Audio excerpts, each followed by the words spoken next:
Hi class. So throughout the semester, I'm going to introduce you to a few kind of sentence techniques to kind of help give your writing some more style. And the first one that I like to start with are the appositive phrases.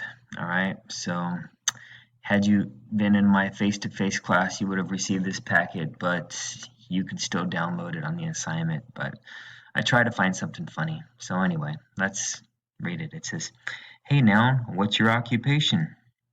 "Well, verb, that's non-essential info, so you should ask the new guy. Where is he?" "I'm a-coming." Sigh.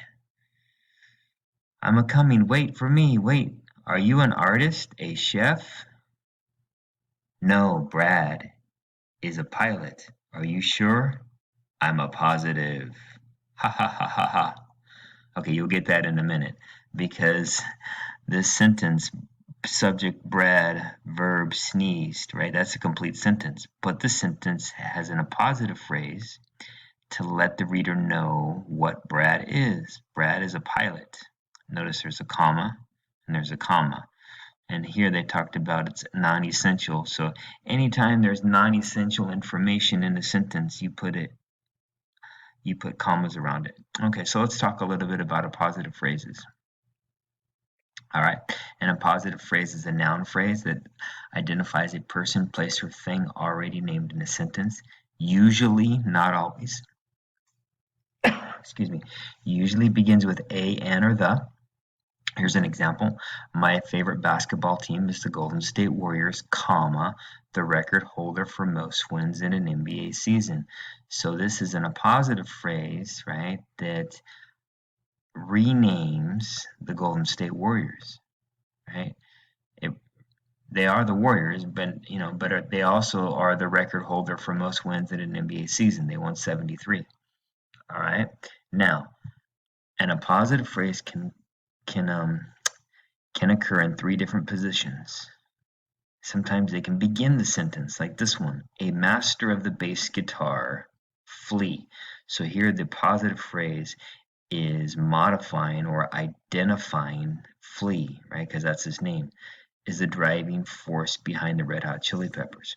So one thing you want to remember too is you want to make sure that the appositive phrase is close to the word it's modifying. A master of the bass guitar, Flea. The record holder for most wins in an NBA season, the Warriors. Okay. Now, sometimes you'll see where it's not right next to it, but the reader still understands what the appositive phrase is referring to. Okay, sometimes you can split the subject and the verb. Flee is our subject, our linking verb is. But look, we can split it up. Flee. Okay, I'm going to stop for a minute and I'm going to tell my reader a little bit about Flea, a master of the bass guitar, comma, comma. Okay, now I'm going to keep going with my sentence.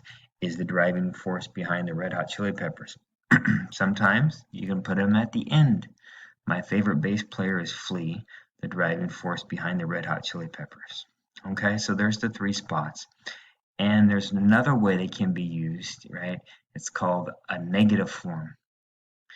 And basically you just use the word not, right? So here's two sentences. Tupac Shakur was an accomplished poet. Tupac Shakur was more than just some thug from the street that many assumed he was. Right? So if we were to combine these two sentences together using the appositive in a negative form, it would look something like this. Tupac Shakur was an accomplished poet, comma, not just some thug from the street that many assumed he was. So notice all of these are commas, right? Because these aren't complete sentences, they are phrases. Okay, finally, in punctuating appositives, use commas for clear, low-key emphasis, like we have commas here.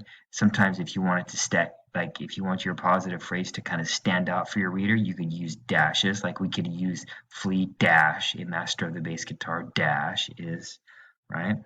Or sometimes you can use a colons for serious or formal writing. Okay, why am I introducing these to you? Because you're about to start an essay and you're going to be talking about different people, different writers, right? Whether it be Rebecca Cox from the Student Fear Factor, um, Carol Dweck from Brainology, right? And you see this all the time.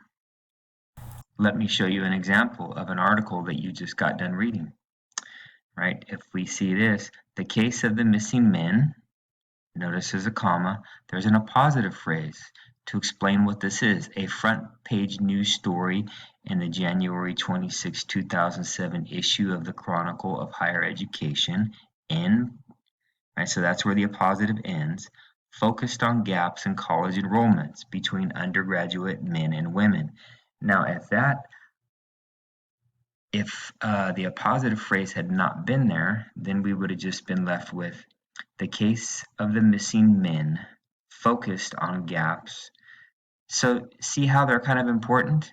So the author here, Frank Harris and Sean Harper, they wanted to let us know, right, that this was a front page story and where it came from, right? So that's one way.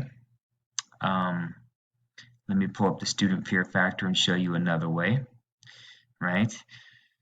Check this out. This chapter focuses on the total fear factor as one student aptly described it. Well, what's it? We know it is the total fear factor, but notice here's a dash, right? Here's a dash, and we have an appositive phrase to rename what the total fear factor is. A dimension of the student experience that has emerged in every study I have conducted across community colleges in different regions of the country and with a highly diverse range of students. Okay, so there you see it used in the appositive phrase is introduced with a dash. So when it comes time to do the assignment, it says quiz, and the only reason why that I made it a quiz is it's easier to do it this way. You all are going to get full credit for doing this, for attempting it. But you'll see each one of these. Okay, I'm going to press on the preview. You're going to have groups. There'll be 4 groups for this one. Okay, and each one of these groups, you're going to have 2 sentences. And you have to combine them together to make one sentence using an appositive phrase. And there's more than one way to do that. I'm not going to do group 1 because there's only one way to do that. I'll give you a hint. It's the negative appositive, so you should be able to figure out that one. But I'm going to show you group 3. Mike is a hardworking and talented artist. Mike recently won a major regional prize. It is one that carried a cash reward. All right. So what I suggest is think about, okay, we're going to keep one of these sentences. So there are 3 sentences. So now we're going to have 2. We're going to have 2 appositive phrases. Okay. So this one describes Mike's I think we should keep this. Mike recently won a major regional prize. So then your revision would be something like this.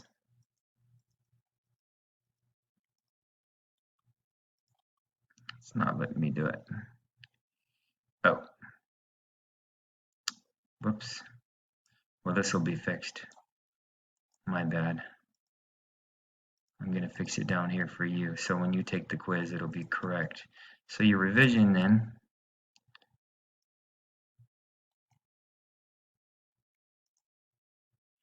would be Mike. Now I'm going to put in a comma because I'm in a positive phrase because I'm going to describe Mike. Mike is a hardworking and talented artist.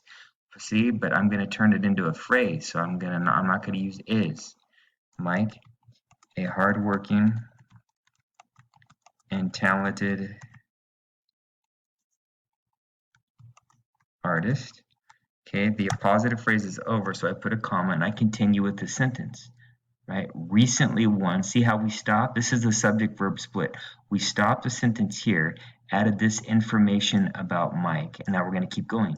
Recently won a major regional prize.